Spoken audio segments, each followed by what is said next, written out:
Hi అమ్మా, good evening. నమస్తే. నమస్తే. ఎలా ఉన్నారు? బాగున్నాము అంకుల్. మీరు బాగున్నారా? Yeah. Shall we start? Yes. ఎంతమంది? ఒక 5 మంది వచ్చారు. కాసేపు చూద్దామా, ఒక 2 minutes. ఒక 2 minutes వెయిట్ చేసి స్టార్ట్ చేయాలి. ఈలోపు మనం మాట్లాడుకుందాం. ఓకే. 1984 వచ్చినప్పుడు అదొక పీరియడ్ నావల్ అనుకున్నారు. అయితే వాళ్ళు అట్లా పీరియడ్ నావల్ అనుకోవడం వల్లనే కంటెంపరీ పీపుల్ మమ్మల్ని అటాక్ చేస్తున్న నావల్గా దాన్ని ఫీల్ అయ్యారు. కానీ అది పీరియడ్ నావల్ కాదు అనేది చాలా లేట్గా తెలిసింది.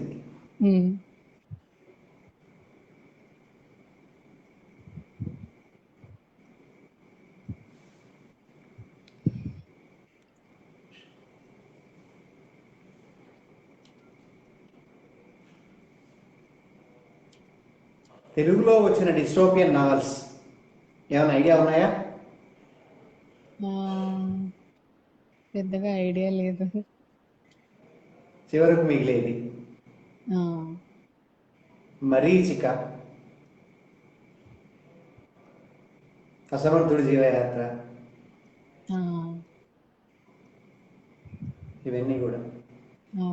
ఇవే కాదు, అంటే జనరల్గా సిస్టమ్ని విమర్శిస్తూ సిస్టంతో అడ్జస్ట్ కాలేని ఒక నేచర్ని చూపించే నవల్లో అంతో ఇంతో డిస్టోపియన్ లక్షణం కనబడుతుంది మనకి. ఇంగ్లీష్లో అయితే చాలా వచ్చాయి. మొన్న ఎవరైనా జపనీస్ రైటర్ ఒక ఆయన నోబెల్ వచ్చింది. ఏం పేరు? సరిగా తట్టట్లేదు ఆ పేరు కూడా. మరికి మీనా ఏదో ఆయన కూడా డిస్టోపియన్ నావల్ రాశారు. ఆయన రాసిన novel dystopian novel. Yes. So I think we can start. Will start. Yeah. Good evening friends of book readers club and Navala Sravanti. I'm happy to introduce you Miss Navya.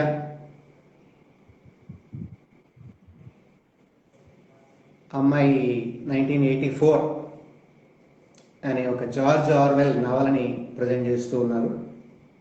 ఈ నవల 1948లో రాశారు. కరెక్ట్గా 48ని తిప్పి రాసే టయానికి 84 నాటికి ప్రపంచం ఇలా ఉండబోతుంది అని ఆర్వెల్ ఊహించి రాశారు. అయితే ఆ ఊహ ఆశావహమైన ఊహగా కాకుండా ఇంకో రకంగా ఉంది. అందుకే ఆ నవలకు వచ్చినంత విమర్శ ఇంకెక్కడా రాలేదు. అలాగే ఆ నవల చాలా భాషల్లోకి ట్రాన్స్లేట్ అయింది. ఆ నవలని ఇప్పుడు నవ్య మనకు పరిచయం చేస్తారు. నవ్య పర్సనల్ గురించి చెప్పొచ్చో చెప్పకూడదో నాకు తెలియదు, కానీ నాకు ఒక మంచి మిత్రుల్లో చాలా మంచి మిత్రుడు శ్రీశైల్ గారి కుమార్తె నవ్య. ఆంథ్రపాలజీలో ఎంఏ చేశారు. నాన్నలాగే సోషల్ ఆస్పెక్ట్స్ పట్ల మక్కువ, సమాజాన్ని పరిశీలించడం, ఇలాంటి కొన్ని మంచి లక్షణాలు కలిగి ఉన్న ఒక గుడ్ గర్ల్. బాగా చదువుతారు. ఈ పుస్తకాన్ని తను ఎన్నుకున్నప్పుడు నేనే ఆశ్చర్యపోయాను. This is really beyond her scope అని ఒక క్షణం అనుకున్నాను నేను. అయితే ఒక 15 నిమిషాలు మాట్లాడిన తర్వాత లేదు అమ్మాయి బాగా చదివింది, she can present it in a befitting manner అని నాకు అర్థమైంది. సో ఇవాళ మీకందరికీ చాలా సంతోషంతో నవ్య పంజుగులను పరిచయం చేస్తున్నాను. ఈ గంట సేపు 1984 నవల గురించి నవ్య చెప్పే అనేక విషయాల్ని విందాం. Thank you friends. With this I'm signing off. Navya will continue. Thank you. Thanks madam.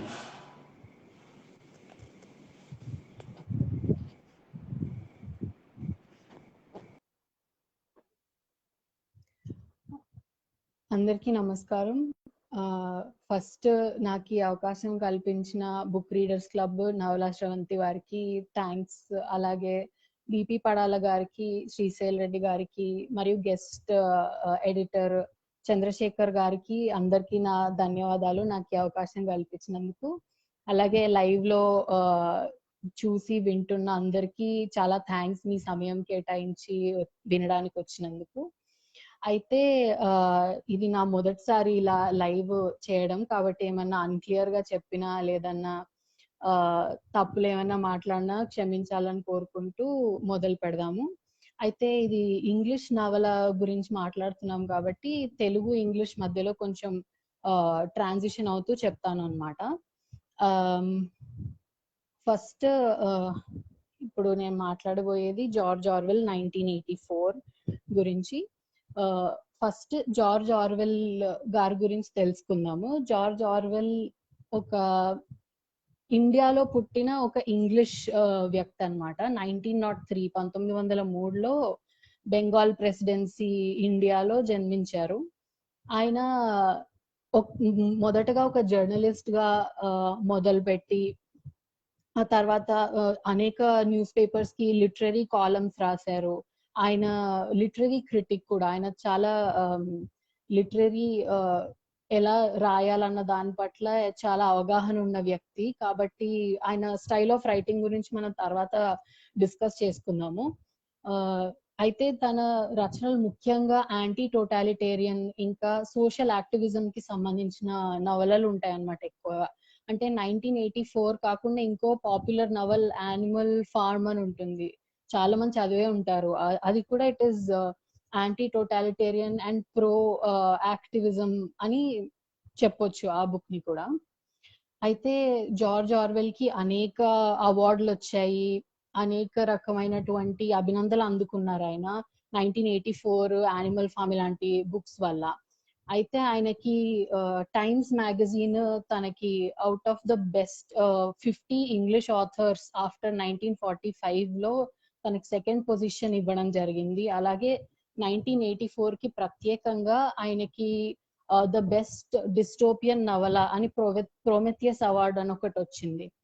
Plus BBC కూడా one of the top 100 influential books of all time లో 1984 ని కూడా చేర్చడం జరిగింది. అంటే ఈ బుక్ ఇంత ఇన్ఫ్లుయెన్షియల్ ఎందుకు అన్నది మనం అర్థం చేసుకోవాలి ఫస్ట్. దాని గురించి మాట్లాడే ముందు బుక్ కి సంబంధించిన ఒక బ్రాడ్ అండర్స్టాండింగ్ గురించి మాట్లాడుకుందాం. అసలు జార్జ్ ఆర్వెల్ దీన్ని ఏ కాంటెక్స్ట్ లో రాశారు అంటే, ఇందాక చంద్రశేఖర్ గారు చెప్పినట్టు 1948 లో రాశారు ఈ బుక్ ని. 1949 లో పబ్లిష్ అయింది ఈ బుక్. అయితే ఇదే కాంటెక్స్ట్ లో రాయడం జరిగిందంటే అప్పుడే అది రెండవ ప్రపంచ యుద్ధం అనంతరం జరిగిన పరిణామాలు, ఆ కాన్సిక్వెన్సెస్ ఇవన్నీ దృష్టిలో పెట్టుకొని రాసిన బుక్ అన్నమాట. కాబట్టి ఇప్పుడు మనకు అక్కడక్కడ వరల్డ్ వార్ 2 తర్వాత జరిగిన పరిణామాలు, అక్కడ ఏ ఏ కంట్రీస్ లో ఎటువంటి గవర్నమెంట్స్ అధికారంలోకి వచ్చాయి అన్న మనకి అక్కడక్కడ కనిపిస్తూ ఉంటాయి చదువుతూ మనం డీప్ గా అర్థం చేసుకుంటే.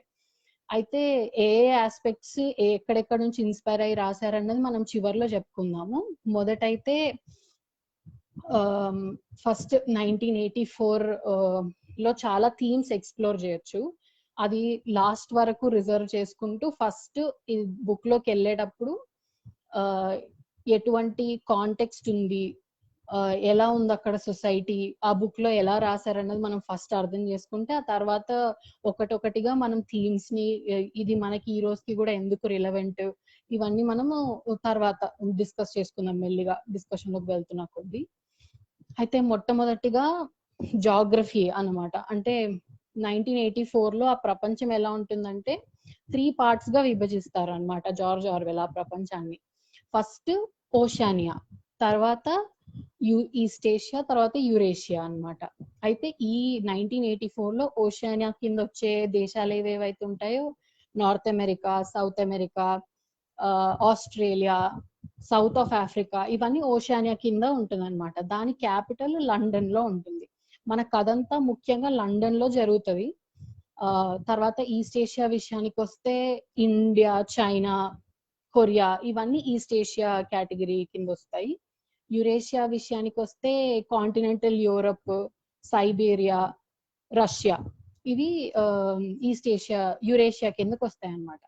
అయితే బిగినింగ్ లోనే మనకు తెలిసే విషయం ఏంటంటే ఓషియానియా, యురేషియా ఇంకా ఈస్ట్ ఏషియాతో రెగ్యులర్ గా యుద్ధాలు జరుగుతూ ఉంటాయి అన్నమాట. అంటే ఆక్యుపెన్సీ ఆఫ్ టెరిటరీ కోసం. ఎక్కడైతే ల్యాండ్ ఉంటుందో ఆ ల్యాండ్ ఆక్యుపెన్సీ కోసం యుద్ధాలు జరుగుతూ ఉంటాయి. ఇటువంటి ఒక కాంటెక్స్ట్ అన్నది ఉంటుంది అనమాట. అయితే ఈ సొసైటీ 1984 లో రాసిన ఆ సొసైటీలో ఒక 40-50 ఇయర్స్ క్రితం ఒక రెవల్యూషన్ అవుతుంది అనమాట.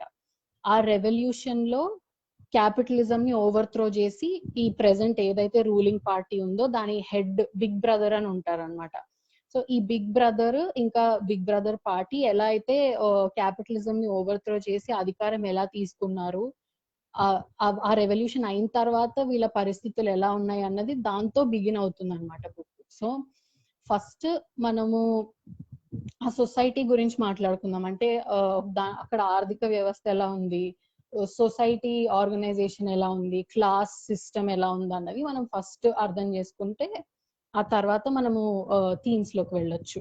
So first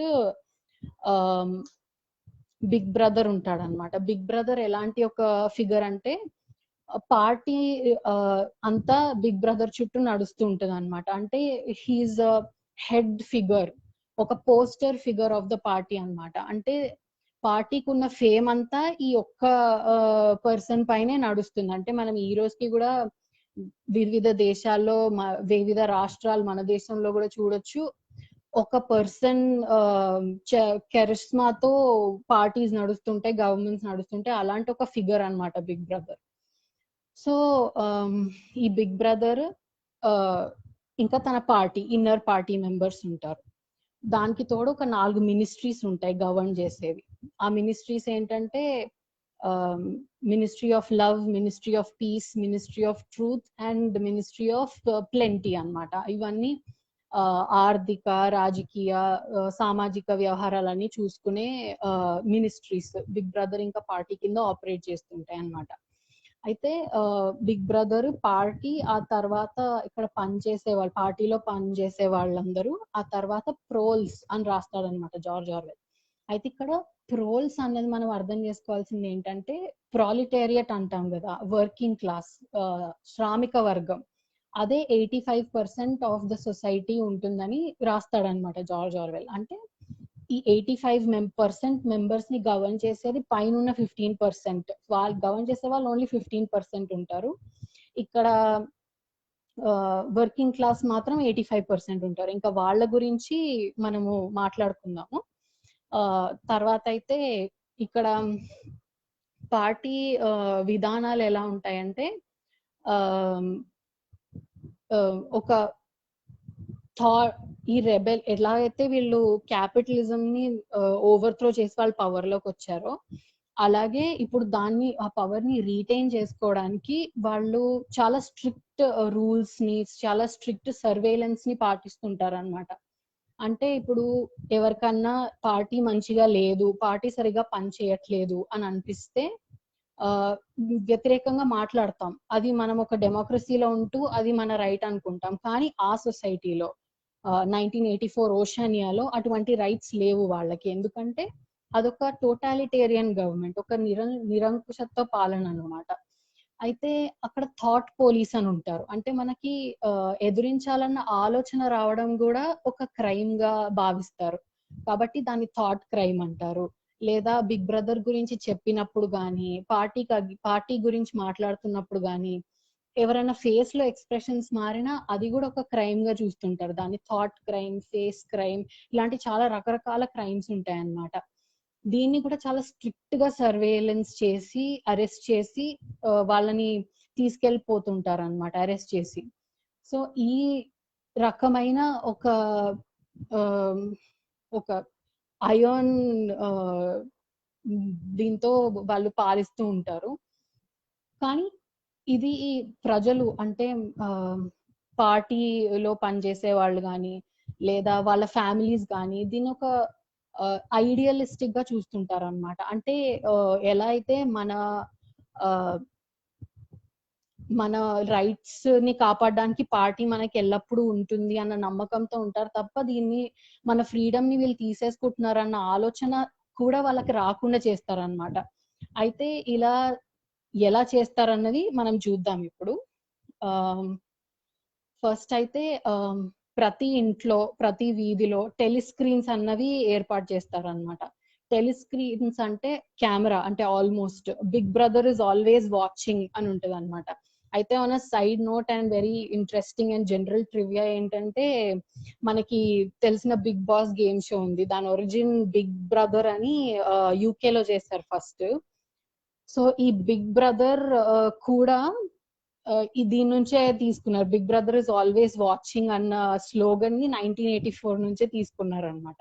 so that being aside, coming back to this, so టెలిస్క్రీన్స్ అన్నవి ప్రతి చోట ఏర్పాటు చేసి పార్టీ మెంబర్స్ లేదా నార్మల్ ప్రజలు ఎక్కడెక్కడికి వెళ్తున్నారు, ఎప్పుడెప్పుడు ఏమేం చేస్తున్నారు అన్నవన్నీ సర్వేలెన్స్ గా చూస్తూ ఉంటారు. అంటే ఎక్కడ ఎవరన్నా రెబెలియన్ చెయ్యాలన్నా, ఆ స్టేట్ కి అగేన్స్ట్ గా మాట్లాడాలన్నా తొందరగా పట్టేసుకోవచ్చని. అయితే ఇలాంటి ఒక సిచ్యువేషన్ ఉంటుందన్నమాట అక్కడ. సో దీన్ని ఇప్పుడు బిగ్ బ్రదర్ ఉన్నట్టే వీళ్ళకి ఆపోజిట్ గా వీళ్ళ పార్టీ లోపలే కొన్ని విద్రోహ శక్తులు ఉన్నాయని చెప్పి వాళ్ళు ఒక కాన్స్పిరసీ థియరీ గా దాన్ని స్ప్రెడ్ చేస్తారనమాట. ఇమాన్యుయల్ గోల్డ్ స్టీన్ అని ఒక వ్యక్తి పేరు, ఇంకా ఆయన ఫాలోవర్స్, అంటే దాని బ్రదర్హుడ్ అని అంటారనమాట. Brotherhood and Emmanuel gold Stein పార్టీకి ద్రోహం చేసి వీళ్ళు ప్రజల్ని పార్టీకి అగేన్స్ట్ గా తీసుకెళ్లాలనుకుంటున్నారని చెప్పి ఒక కాన్స్పిరసీ థియరీ ఏర్పాటు చేసి ఇమాన్యుయల్ గోల్డ్ స్టీన్ ఒక నిందితుడుగా, ఒక యాంటీ స్టేట్ పర్సన్ గా చిత్రీకరిస్తారనమాట. అయితే ఈ హేట్ అన్నది ఏ లెవెల్లో ఉంటుందంటే, వర్క్ ప్లేస్ అంటే మినిస్ట్రీస్ లో పనిచేసే వాళ్ళు ఎవ్రీ సింగిల్ డే వాళ్ళ ఆఫీస్ లో రొటీన్ భాగంగా ఎట్లయితే లంచ్ బ్రేక్ ఇలాంటి బ్రేక్లు తీసుకుంటూ ఉంటారో, అలాగే ఒక 2 minutes హేట్ అన్నది ఉంటది అనమాట. అంటే ఎవ్రీ డే వాళ్ళ రొటీన్ నుంచి వాళ్ళ టైం తీసుకొని మరి ఇమాన్యుయల్ గోల్డ్ స్టీన్ బొమ్మను అలా టెలిస్క్రీన్స్ పైన ప్రదర్శిస్తే వీళ్ళు వెళ్ళి వోకల్ గా అరుస్తారు, తిడతారు. అది వాళ్ళ డిస్ప్లే ఆఫ్ పేట్రియాటిజం గా ఫీల్ అవుతారు అనమాట. దీన్ని 2 minutes హేట్ అంటారు. అంటే it is a part of daily routine. తిని తాగి పడుకోవడం లాగానే ఇమాన్యుయల్ గోల్డ్ స్టీన్ ని, అంటే anti state or anti party people ని కూడా ఇలాగే తిట్టడం వాళ్ళ డైలీ రొటీన్ లో భాగం అన్నమాట. అంటే అంతలా నిమగ్నం అయిపోయారు వాళ్ళ హేట్ లో. ఆ పార్టీ లాయల్టీ అన్నది వీళ్ళు ఎంత గట్టిగా అరిస్తే అంత ఎక్కువ పేట్రియాటిజం ఉన్నట్టు అన్నమాట, ఒక రకంగా చెప్పాలంటే.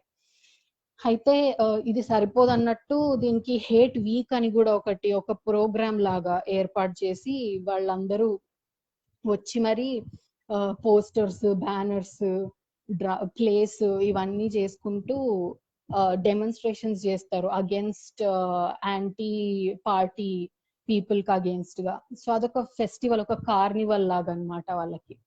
సో ఇలా ఉంటుంది అక్కడ. మనం సో కాల్డ్ అంటే ఇప్పుడు కూడా పార్టీకి అగేన్స్ట్ ఉన్న వాళ్ళందరూ ఎలా అయితే దేశ విద్రోహులుగా చూస్తూ అని అంటూ ఉంటారో ఇప్పటికి కూడా, అలా అన్నమాట ఒక రకంగా, ఒక ప్యారలల్ గా చెప్పుకోవాలంటే.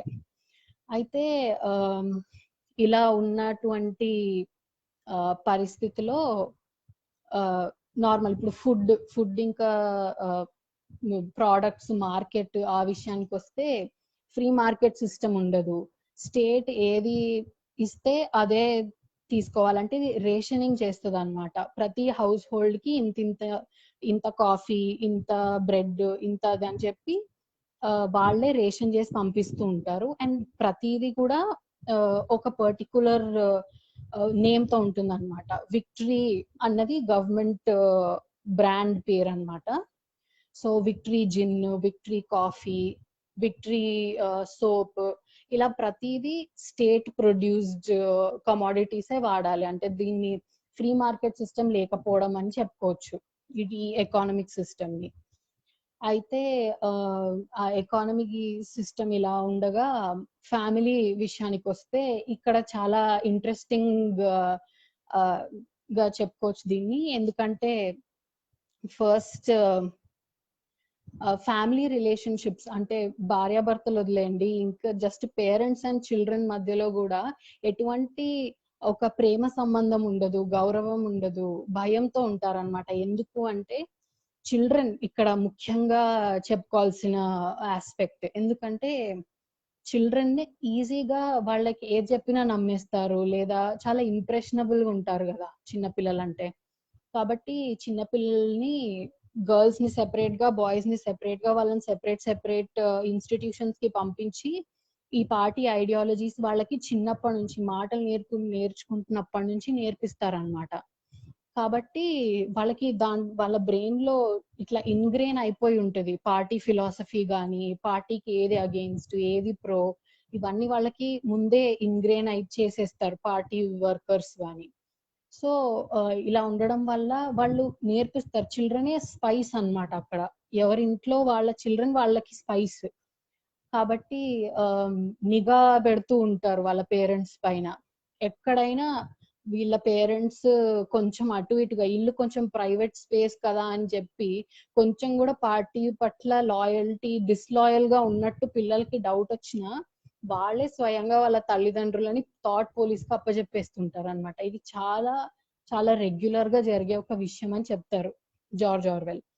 ఇలా వాళ్ళ పేరెంట్స్ ని అప్పచెప్పిన పిల్లలకి చైల్డ్ హీరోస్ అని, పేట్రియాట్స్ అని ఇలాంటి బిరుదులు న్యూస్ పేపర్ లో, పోస్టర్స్ లో ఇచ్చి ప్రచారం చేస్తూ ఉంటారు. కాబట్టి పిల్లలకు కూడా చాలా ఆతురతగా ఉంటారన్నమాట.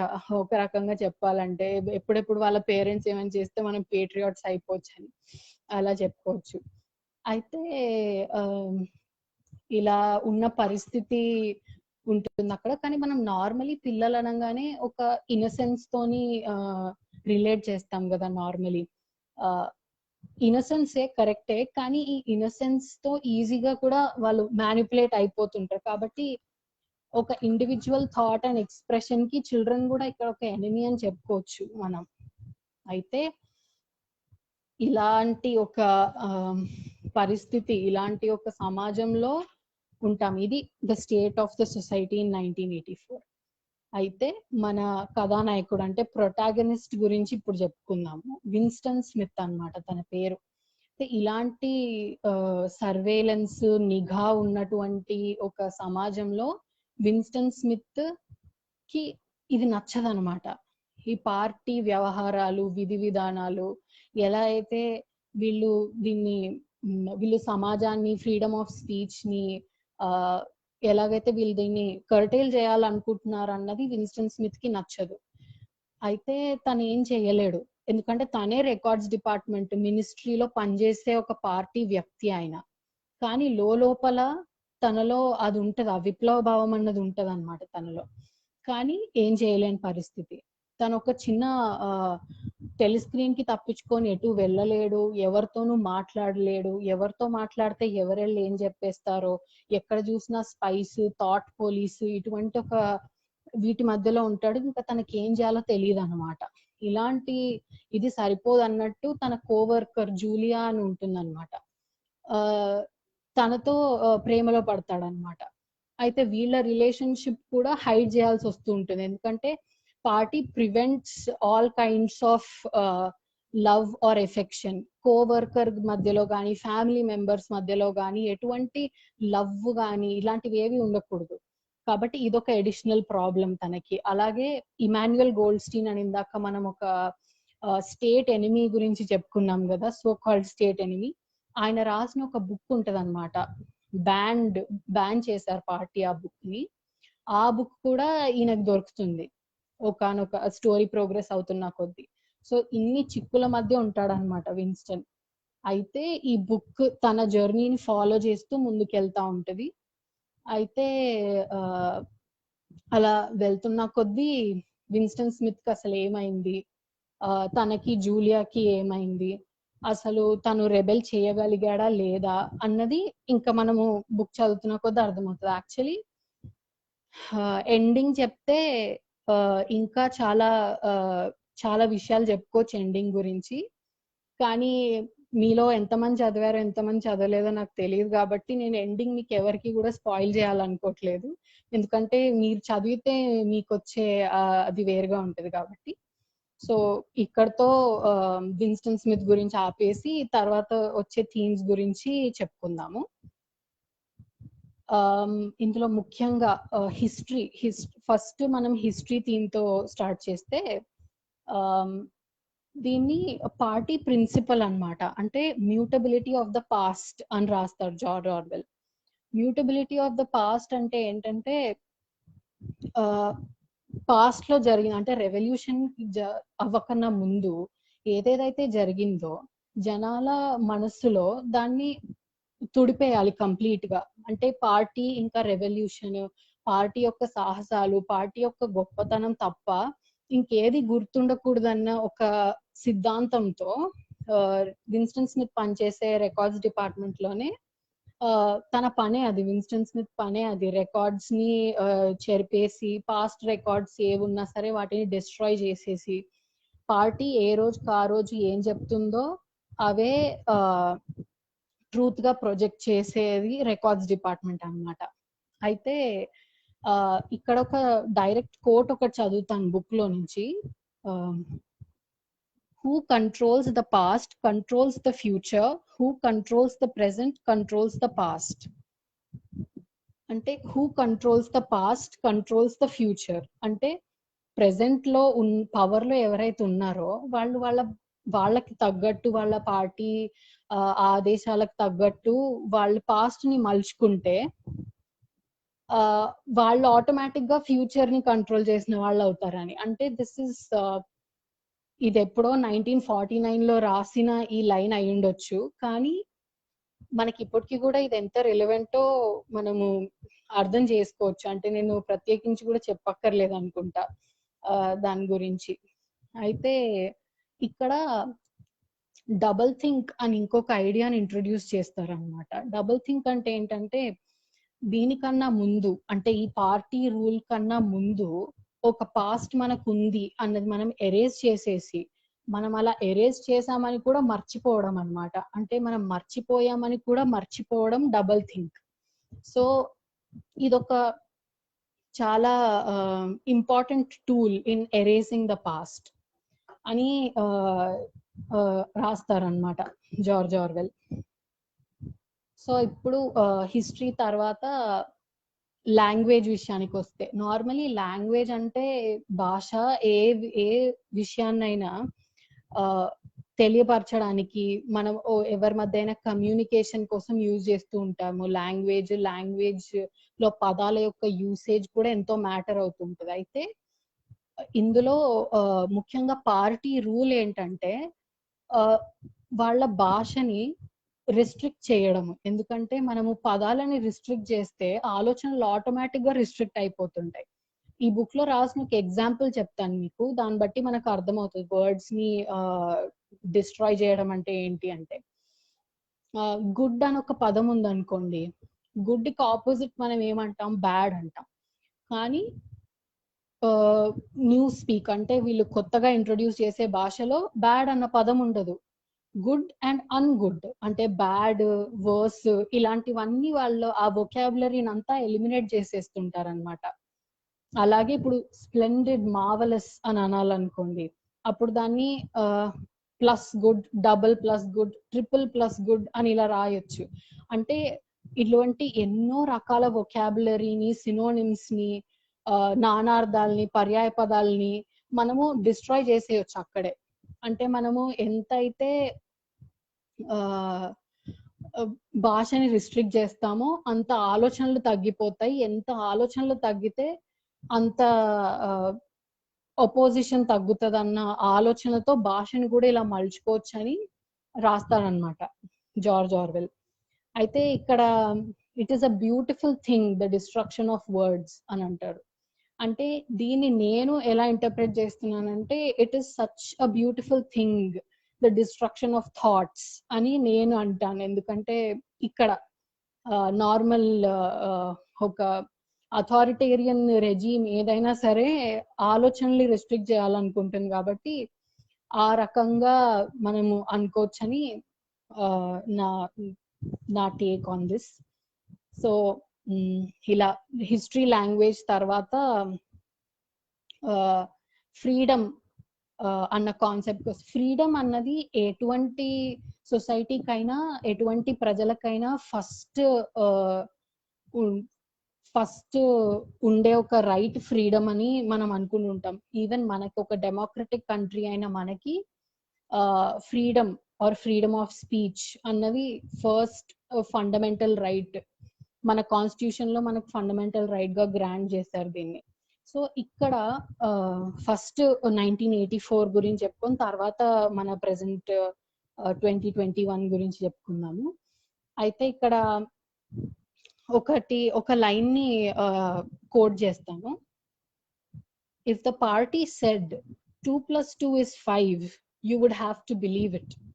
Not merely the validity of experience, but the very existence of external reality was tacitly denied by their philosophy. అంటే సింపుల్ గా చెప్పుకోవడం ఏంటంటే, ఇప్పుడు పార్టీ ఏది చెప్తే అది నిజము అని మనం ఫేస్ వాల్యూలో తీసుకుంటే అదనమాట. అంటే ఇప్పుడు పార్టీ ఏది చెప్పినా అది నిజమే, ప్రభుత్వం ఏది చెప్పినా అది నిజమే అని అనుకోవడము ఒక రకమైనటువంటిది. కానీ మనకి 2+2 5 కాదు అని తెలిసినప్పుడు 2+2 is 4 అని చెప్పడం కూడా ఒక యాక్ట్ ఆఫ్ రెబెలియన్ లాగానే చూడాల్సి వస్తుంది. ఎందుకంటే 2+2 is 5 అని అంటున్నారంటే 2+2 is 4 అనడం కూడా ఒక type of expression of dissent గా చూడాలి. Freedom is the freedom to say 2+2 is 4. If that is granted all else follows అని అంటారనమాట జార్జ్ ఆర్వెల్ ఇందులో. 2+2 is 4 అన్నది చాలా ఆబ్వియస్ ఫ్యాక్ట్. కానీ మనం ఇప్పుడు రియల్ లైఫ్ లో మ్యాచ్ చేసుకుంటే మనకి ఎంతో ఎవిడెంట్ గా కనిపించే ఏదైనా నిజం ఉందనుకోండి, ఒక ఫ్యాక్ట్ ఉందనుకోండి, దాన్ని ఒక మెజారిటేరియన్ గాని ఒక పాపులర్ పార్టీ ఒప్పుకోవట్లేదు అనుకోండి, అయితే మనకి ఇది కాదు 2+2 is 4 అని మనం ఒక ఆబ్వియస్ ఫ్యాక్ట్ ని స్టేట్ చేసే ఫ్రీడమ్ కనుక మనకు ఉంటే, ఆ ఫ్రీడమ్ ఆఫ్ స్పీచ్ కనుక మనకు ఉంటే, ఆ తర్వాత వేరే ఫ్రీడమ్స్ అన్ని ఫాలో అవుతాయి అని అన్నది ఒక ఇదనమాట మనము తీసుకోవాల్సింది దీని నుంచి. అయితే ఇది మోర్ దాన్ ఇప్పుడు కూడా మనం చూడొచ్చు ఈ రోజు దేశవ్యాప్తంగా స్టేట్స్ లో కూడా ఫ్రీడమ్ ఆఫ్ స్పీచ్ కి జరుగుతున్న వయలేషన్స్ చాలా ఉన్నాయి. అంతెందుకు నిన్నటికి నిన్న ఫేస్బుక్, ట్విట్టర్, ఇన్స్టాగ్రామ్ ఇవన్నీ బ్యాన్ చేస్తామనడమో, లేకపోతే సోషల్ మీడియా సర్వేలెన్స్ ఉండడమో, లేదా వాళ్ళు కూడా ఇంకా బిగ్ బ్రదర్ ఇస్ వాచింగ్ లాగా ప్రతి మూవ్ ని గమనిస్తూ ఉండడము, ఎవరన్నా ఏమన్నా అనగానే వెంటనే దాన్ని వయలేషన్ అనడము, యాంటీ స్టేట్ అనడము, ఇలాంటివన్నీ కూడా దీని కిందకే వస్తాయి. అంటే violation of the freedom of speech అన్నమాట. అంటే ఇది 1949 లో రాసినదైనా ఈ రోజుకి కూడా ఎంత నిజంగా మనకు కనిపిస్తుందో చూడొచ్చు. అంటే ఆ రకమైనటువంటి రిలేటబిలిటీ ఉంది. ఇంకా మన దేశంలోనే కాదు, చాలా దేశాల్లో కూడా ఇలాగే అవుతుంది. ఇంకా ప్రోల్స్, మళ్ళీ ఇందాక మొదట్లో చెప్పుకున్నాం కదా ప్రోల్స్ గురించి. ఆ అంశానికి వస్తే, ప్రోల్స్ అంటే మనం ఇందాక చెప్పుకున్నట్టే ప్రోలిటారియట్ కి జార్జ్ ఆర్వెల్ రాసిన ఒక షార్ట్ ఫామ్ అన్నమాట ప్రోల్ అంటే. ప్రోల్స్ అంటే ఒక శ్రామిక వర్గం, వర్కింగ్ క్లాస్, అంటే కామన్ పీపుల్, మనలాంటి వాళ్ళు అన్నమాట. అయితే విన్స్టన్ స్మిత్ ఏమనుకుంటాడంటే, ప్రోల్స్ కే ఆ ఎబిలిటీ ఉంది. అంటే వాళ్ళు 85% ఆఫ్ ద పాపులేషన్, అండ్ చాలా కంట్రీస్ లో కూడా వర్కింగ్ క్లాస్ లేదా కామన్ పీపులే చాలా ఎక్కువ పాపులేషన్ లో ఉంటారు. అలాంటి ప్రోల్స్ కే తిరుగుబాటు గాని లేదా అభ్యంతరం గాని తెలిపే శక్తి ఉంటుందని అంటారనమాట. అది నిజమే కదా ఈ రోజుకి కూడా. ఎందుకంటే ఇక్కడ కానీ ఈ స్టేట్ లో బిగ్ బ్రదర్ గాని పార్టీ గాని ట్రోల్స్ కి ఎటువంటి అభ్యంతరాలు అబ్జెక్షన్స్ టెలిస్క్రీన్స్ కూడా ఉండవు అనమాట వాళ్ళ ఇళ్లల్లో. ఎందుకు ఉండదంటే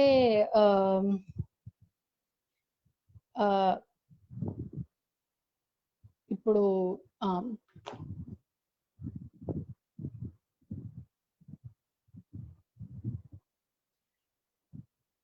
అయితే ట్రోల్స్ పైన ఎటువంటి సర్వేలెన్స్ జరగదు, బికాస్ వాళ్ళు దానికి కూడా బీనీత్ అని అనుకుంటది అనమాట పార్టీ. అంటే వీళ్ళు ఎలా చేస్తారు, వీళ్ళకి అసలు నాలెడ్జ్ లేదు, వీళ్ళపైన సర్వేలెన్స్ కూడా పెట్టాల్సిన అవసరం లేదు అని అనుకుంటారనమాట. అయితే ఒక చిన్న ఎక్సెప్ట్, ఒక 4-5 lines ఈ బుక్ లోంచి చదివి వినిపిస్తాను. It was not desirable that the proles should have strong political feelings. All that was required of them was a primitive patriotism which could be appealed to whenever it was necessary to make them accept longer working hours for shorter rations. And even if they are discontented, they could not do anything, because being without general ideas, they could focus only on petty specific grievances. The larger evils invariably escaped their notice. అంటే వాళ్ళు ఒకవేళ ఏదన్నా party పట్ల వాళ్ళకి నిరాశ ఉన్నా లేదా అభ్యంతరం ఉన్నా వాళ్ళు ఎక్కువగా ఎక్స్ప్రెస్ చేయలేరు, ఎందుకంటే వాళ్ళ బాధలు అవన్నీ స్పెసిఫిక్ వాళ్ళకి సంబంధించిన పర్సనల్ ప్రాబ్లమ్స్ వరకే ఆగిపోతాయి. వాళ్ళ నుంచి ఎక్స్పెక్టెడ్ కూడా జస్ట్ ఒక బ్లైండ్ పేట్రియాటిజం తప్ప వాళ్ళు ఒక రేషనల్ గా సైంటిఫిక్ టెంపర్ తో రియాక్ట్ అవుతారని పార్టీ ఎక్స్పెక్ట్ చేయదన్నమాట. కాబట్టి వాళ్ళని అలాంటి ఒక ఇటువంటి ఆలోచనలు ఏవి లేకుండా లేని దాంట్లోనే పార్టీ వాళ్ళని ఉంచేస్తుంది అనమాట. కాబట్టి ఈ చైతన్యం ఎక్కడి నుంచి రావాలి అని విన్స్టన్ స్మిత్ రాస్తాడంటే, పార్టీకి మనం బుద్ధి చెప్పాలంటే ఇలాంటి పార్టీకి బుద్ధి చెప్పాలంటే ఫస్ట్ ప్రోల్స్ ఇంపార్టెంట్ అని. If there is hope it lies with the proles అని రాస్తాడనమాట. అంటే ఇది చాలా సార్లు రిపీట్ అవుతూ ఉంటది. అంటే ఈ దేశానికి గాని ఈ రాష్ట్రానికి గాని అక్కడ ఉన్నటువంటి పరిస్థితుల్లో గాని ఎటువంటి మార్పు రావాలన్నా అది వర్కింగ్ క్లాస్ తోటే సాధ్యం అవుతుందని చాలా చాలా సార్లు రీఇటరేట్ చేస్తూ ఉంటారన్నమాట ఆ బుక్ లో కూడా. సో అది కూడా మనం ఈ కాంటెక్స్ట్ లో రిలేట్ చేసుకోవచ్చు. ఇంకా అయితే ఈ బుక్ లో లిటరరీ స్టైల్ గురించి చెప్పాలంటే, మనం ఇంతసేపు బుక్ గురించి అది మనకి ఏమి ఈ రోజుకి కూడా మనకి అది ఎంత ట్రూగా నిలుస్తుందో మాట్లాడుకున్నాం కాబట్టి, ఇక్కడ కొంచెం జార్జ్ ఆర్వెల్ రైటింగ్ స్టైల్ ని కూడా మెచ్చుకోవాల్సిన అవసరం ఉంది. ఎందుకంటే తను ఎంత కొన్ని సిచ్యువేషన్స్, కొన్ని వర్కింగ్ క్లాస్ ఒక అవస్థ గాని లేదా విన్స్టన్ స్మిత్ పడే ఒక ఆందోళన గాని ఇవన్నీ మనకు చాలా కళ్ళకు కట్టినట్టు రాస్తారనమాట. అంటే ఇమేజరీతో, సింబాలిజం, మెటఫర్స్ తో చాలా ఒక సుపీరియర్ లిటరరీ క్వాలిటీ ఉంటది అనమాట దానికి. అంటే ఇప్పుడు ఫర్ ఎగ్జాంపుల్ ఒక చిన్న ఇది చెప్తాను. వాళ్ళు రోజు ఒకటే టైప్ ఆఫ్ ఫుడ్ తింటారనమాట. ఇంత బ్రెడ్, మిల్క్ లెస్ కాఫీ, కొంచెం సూప్, ఇంతే వాళ్ళ ఎవ్రీడే ఫుడ్. చాలా చప్పగా బ్లాండ్ గా తింటూ ఉంటారు. అంటే వాళ్ళకి తీపి, పులుపు, ఉప్పు ఇలాంటి రుచులు కూడా ఉండవు అనమాట. అంటే ఇలాంటి రుచులు లేకపోతే దానికి అసోసియేటెడ్ ఎమోషన్స్ కూడా రావు. అంటే this is the way I'm interpreting how George Orwell has written this. So అంటే దానికి తగ్గట్టు ఆలోచనలు కూడా రావన్నమాట. కాబట్టి ఇలా రాసేటప్పుడు అంటే ఆ ఫుడ్ ఎంత చప్పగా ఉంది, ఎంత అసలు తినాలని కూడా అనిపించనటువంటి ఆ ఫుడ్ ని జార్జ్ ఆర్వెల్ చాలా బ్యూటిఫుల్ గా డిస్క్రైబ్ చేస్తారంటే మనకు కూడా అదే అనిపిస్తుంది. అంటే అయ్యో ఇలాంటి ఫుడ్ తింటున్నారా అన్నటువంటి ఒక ఫీలింగ్ ని మనలో ఇన్వోక్ చేస్తుంది ఆ రైటింగ్. కాబట్టి ఐ థింక్ ఈ స్టోరీని ఇంత ఎంగేజింగ్ గా ఇంత ఎంగేజింగ్ గా చెప్పారు. అండ్ ఒకసారి ఒకానొక సందర్భంలో ఒక పేపర్ వెయిట్ ని డిస్క్రైబ్ చేస్తారనమాట. అయితే అందులో అది చాలా అందంగా కోరల్ పింక్ కలర్ లో ఉంటుందన్నమాట. అయితే ఆ కోరల్ పింక్ పేపర్ వెయిట్ ఎంత అందంగా ఉంటుందో అలా నేల మీద పడగానే అలా 1000 ముక్కలు అయిపోతుంది అనమాట. అయితే దీన్ని ఫ్రాజైల్ హ్యూమన్ రిలేషన్షిప్స్ కి కంపేర్ చేస్తూ ఒక మెటఫర్ లాగా రాస్తారు. అది చాలా బ్యూటిఫుల్ గా ఉంటుంది. అండ్ ఆల్సో చాలా ఇమేజరీ యూజ్ చేస్తారు. ఇది తన రైటింగ్ స్టైల్ యొక్క దాన్ని కూడా మనము ఎంతో ప్రశంసించాల్సిన అవసరం ఉంది. అండ్ ఫస్ట్ మనం అనుకున్నట్టు ఎలా అయితే ఈ ప్రాపగాండా గురించి రాస్తారు, ఇంకా ఇమాన్యుయల్ గోల్డ్స్టీన్ లాగా ఒక అన్సీన్ ఎనిమీని సృష్టిస్తారు. ఇలా మన కాంటెంపరీ రిలవెన్స్ కోసం చూడొచ్చు. అలాగే ఇది ఎందుకు రాశారంటే ఈ ప్రాపగాండా అన్నది అంటే ఎక్కడ పడితే అక్కడ పోస్టర్లు రాయడం, పెద్ద పెద్ద బ్యానర్లు అంటించడము, ఇవన్నీ యాక్చువల్లీ వరల్డ్ వార్ టైంలో జార్జ్ ఆర్వెల్ నాజీ పార్టీలో చూసినటువంటి ఒక ఫ్యానిటిస్ ఇట్లాంటి ఒక విపరీతమైనటువంటి ఈ భావజాలాన్ని ఇలా ప్రాపగాండాలోకి తీసుకొని రాశారనమాట. అలాగే ఇమాన్యుయల్ గోల్డ్స్టీన్ దీనికి రష్యన్ రెవల్యూషన్ లో రూట్స్ ఉన్నాయన్నమాట. అంటే ఎట్లయితే స్టాలిన్ ట్రాట్స్కీని పార్టీకి అగేన్స్ట్ గా పనిచేస్తున్నారని చెప్పి పార్టీ నుంచి తరిమేశారో, again which is a very relevant example. అంటే లీడర్స్ ని పార్టీలోంచి పంపించేయడము. సో అది ఆ రష్యన్ రెవల్యూషన్ గురించి అలా రాశారనమాట. అయితే ఇదంతా జస్ట్ నేను ఇప్పటిదాకా మీకు ఇచ్చింది ఒక broad understanding of what 1984 is. And నేను చాలా విషయాలు కూడా మధ్యలో మిస్ చేసి ఉంటాను అక్కడక్కడ. కానీ చెప్పేది ఏంటంటే ఈ బుక్ అన్నది నేను ఎంతవరకు చెప్పగలిగానో నాకైతే తెలియదు, కానీ చదివితే ఒక్కొక్కరికి ఒక్కొక్కలాగా అర్థమవుతుంది అనమాట. అంటే ఈ రిలవెన్స్ అన్నది ఒక్కొక్కల పర్స్పెక్టివ్ నుంచి ఒక్కొక్క విధంగా అర్థమవుతుంది. అండ్ నేనైతే ప్రతి ఒక్కళ్ళు ఈ బుక్ చదవాలని నమ్ముతాను. ఎందుకంటే ఇది ఒక పొలిటికల్ స్టేట్మెంటే కాక ఒక ఒక ఒక mark of literary genius also. అయితే కంక్లూడ్ చేసే ముందు ముఖ్యంగా మనము ఇది డిస్టోపియన్ నవల అని లేదా యాంటీ టోటాలిటేరియనిజం అని కానీ నిరంకుశత్వానికి అగేన్స్ట్ అని కానీ మనం నార్మలీ మాట్లాడుకుంటుంటాం కదా.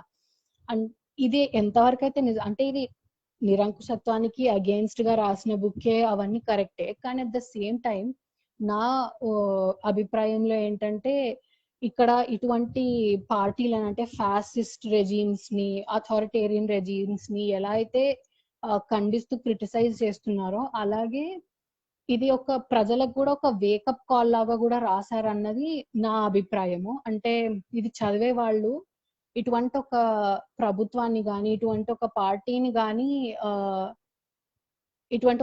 కానీ ఐడెంటిఫై చేయాలి అన్నటువంటి ఒక ఉద్దేశం కూడా నాకు ఈ బుక్ లో కనిపిస్తుంది. అంటే ఈ బుక్ చూస్తే మనకు అర్థమైపోతుంది మనం ఎటువంటి సమాజంలో ఉంటున్నామని. సో ఇట్ ఈస్ ఆల్సో ఒక మనకు కూడా ఒక ఎవాల్యుయేషన్ లాంటిదని ఐ బిలీవ్. సో అదనమాట. అంటే నేను ఈ బుక్ చదవాలని అందరికీ రికమెండ్ చేస్తున్నాను. తప్పకుండా చదవాలి ఈ బుక్ అందరూ. అండ్ ఆల్సో ఎండ్ చేసే ముందు if there is hope it lies with the proles, అది మన బాటమ్ లైన్ అన్నమాట దీనికి. So thank you. ఇప్పుడు కొంచెం కామెంట్స్ చూస్తాను.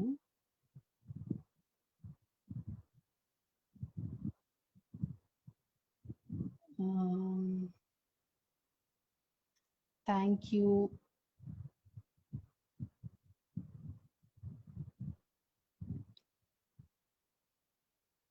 Thank you.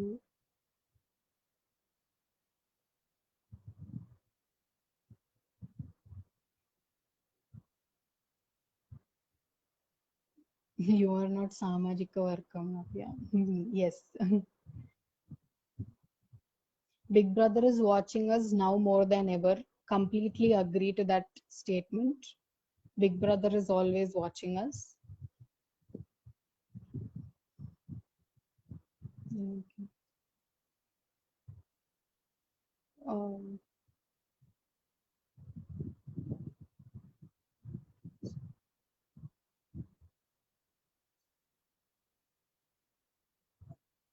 um, some are voluntary slaves. Articulation. Thank you, everyone. Working class should be defined in relation to capital, not with other sections of working people. Even if a software engineer trying to employed by capitalist firm is also a worker by strict definition. Whoever loses the surplus value produced by him or her is a worker. Yes. Okay. Thank you అండి. Thank you. నేను ఈ సబ్జెక్ట్‌కి ఎంత న్యాయం చేశానన్నది నాకైతే తెలీదు.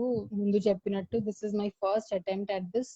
So కొంచెం దానికి కూడా ఐ ఆస్క్ మై ఫర్‌గివ్‌నెస్. నేను దీనికి న్యాయం చేయలేకపోతే. బట్ ఇప్పటి వరకు ఉండి విన్నందుకు చాలా థ్యాంక్ యూ. అండ్ మళ్ళీ నాకు ఈ అవకాశం కల్పించిన బుక్ రీడర్స్ క్లబ్‌కి, నవలా స్రవంతికి చాలా చాలా థ్యాంక్ యూ. అండ్ ఇప్పటి వరకు విన్న మీ అందరికీ కూడా from the bottom of my heart I thank you a lot. So live end చేస్తున్నాను. Thank you. నమస్తే.